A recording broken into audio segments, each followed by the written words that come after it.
Dans un monde où les discours changent plus vite que les lois, où la vérité se camoufle dans les stratégies, les silences et les promesses, il faut plus qu'un simple regard, il faut un œil. Bienvenue sur l'œil politique. Chaque semaine, nous nous engageons à décrypter l'actualité sociopolitique sans détour. Nous allons au-delà des apparences, explorant les faits, le contexte souvent ignoré et les implications profondes des décisions qui façonnent notre avenir collectif. Notre objectif est de vous offrir une analyse incisive fondée sur la rigueur et la clarté. Ici, la politique n'a plus de masque. Chaque élément révélé vise à éclairer ce que les mots n'affirment pas, pour une compréhension plus juste et plus complète. Alors, nous sommes le 15 décembre 2025. Et pour comprendre la guerre en Ukraine en ce moment, il faut se pencher sur un paradoxe vraiment saisissant. D'un côté, on a le terrain, un véritable carnage. Et de l'autre, dans les coulisses, la diplomatie qui, elle, tourne à plein régime. Ce qui remonte du front, c'est sans appel. C'est une véritable boucherie.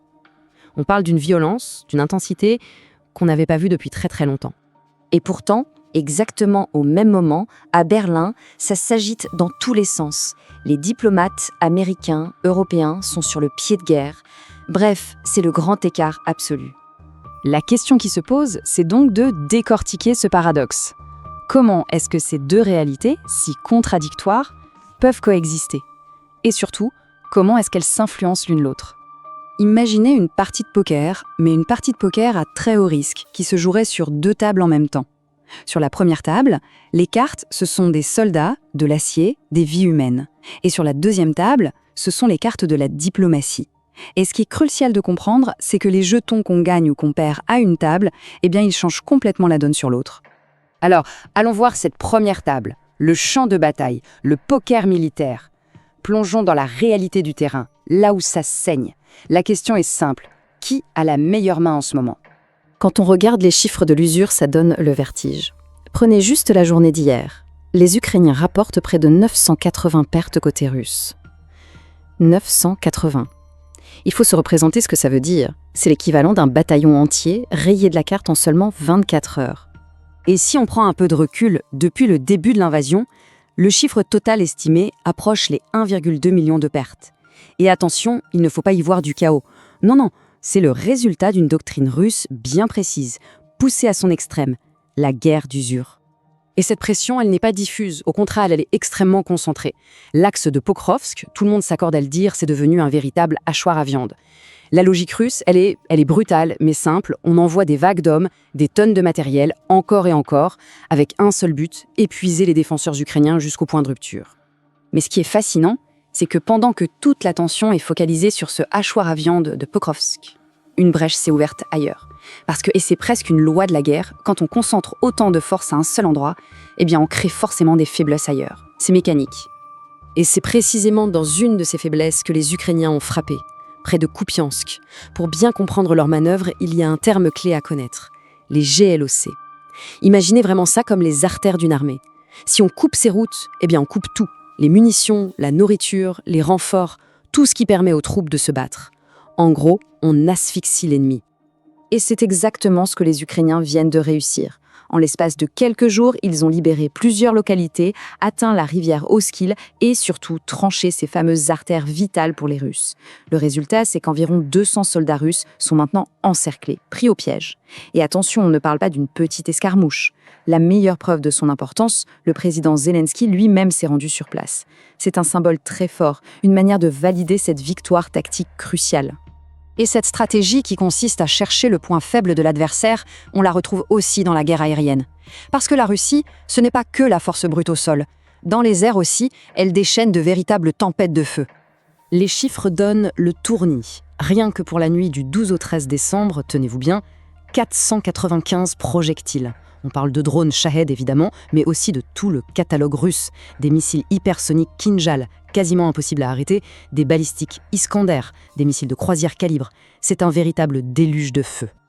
Et la stratégie derrière est limpide. Ce qui est frappant, c'est que les cibles, ce ne sont pas en priorité des cibles militaires. Non, le but, c'est de plonger les villes dans le noir. Odessa, Mykolaïv, Kherson, des pannes de courant massives, généralisées. Et bien sûr, à l'approche du grand froid, l'objectif est clair. Terroriser la population civile, briser le moral et espérer que cette pression finisse par forcer le gouvernement ukrainien à négocier, peu importe les conditions. Mais face à ça, l'Ukraine ne reste pas les bras croisés. Sa campagne de frappe à longue portée est devenue chirurgicale. Quand on regarde la liste de leurs cibles récentes, on voit une stratégie très claire se dessiner. Ils ne frappent pas au hasard, au contraire, ils visent des raffineries de pétrole au plus profond de la Russie, ou des systèmes militaires très sophistiqués comme ce fameux radar S-400 en Crimée. Le mot d'ordre, ce n'est pas la vengeance, c'est la guerre économique asymétrique. L'idée est simple, l'Ukraine sait qu'elle ne peut pas rivaliser en nombre, char contre char. Alors, elle frappe là où ça fait mal, au portefeuille. Chaque raffinerie qui brûle, ce sont des millions de dollars qui s'envolent pour le budget du Kremlin. C'est du carburant en moins pour les chars russes. L'objectif final, c'est de rendre cette guerre tout simplement insoutenable financièrement pour Moscou. Et toute cette pression militaire sur le terrain et dans les airs, elle nous amène directement à notre deuxième table de poker, celle de la diplomatie, à Berlin. Et là, c'est un autre monde. On a l'impression que les deux camps ne vivent tout simplement pas sur la même planète. D'un côté, il y a la position ukrainienne. En gros, ils disent « Ok, on peut discuter d'un cessez-le-feu sur les lignes de front actuelles. Par contre, il y a une ligne rouge, un point non négociable, des garanties de sécurité solides, en béton armé, du même type que l'article 5 de l'OTAN. Et en face, c'est un niet catégorique de la part de la Russie. Pire, leurs exigences ressemblent à une demande de capitulation pure et simple. Et du côté du Kremlin, le discours est on ne peut plus clair. Pour eux, l'idée même d'un cessez-le-feu, c'est une tromperie. Une simple manœuvre, disent-ils, pour permettre à l'Ukraine de se réarmer et de repartir à l'attaque plus tard. La confiance est à zéro, absolument zéro, c'est un dialogue de sourds complet. Donc si on met tout ça bout à bout, la situation sur le terrain et l'impasse diplomatique, on voit se dessiner une véritable course contre la montre.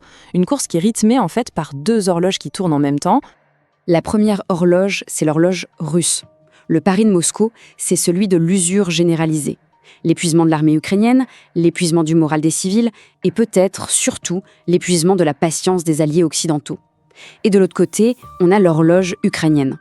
Là, le pari est différent. Tenir la ligne, résister, tout en continuant à dégrader méthodiquement la machine de guerre et l'économie russe, jusqu'à ce que le coup devienne intenable pour le Kremlin. La grande inconnue, c'est de savoir laquelle de ces deux horloges sonnera la première. Ce qui nous laisse avec une dernière question, et elle est un peu vertigineuse. Le Kremlin, officiellement, qualifie toute idée de trêve de tromperie. Et ça pose une question absolument fondamentale. Parce qu'au fond, même si un accord de paix était signé demain, quelle serait sa véritable valeur ? Que peut bien vouloir dire le mot « paix » quand l'une des deux parties a déjà annoncé publiquement qu'elle y voyait un piège ? La question reste ouverte.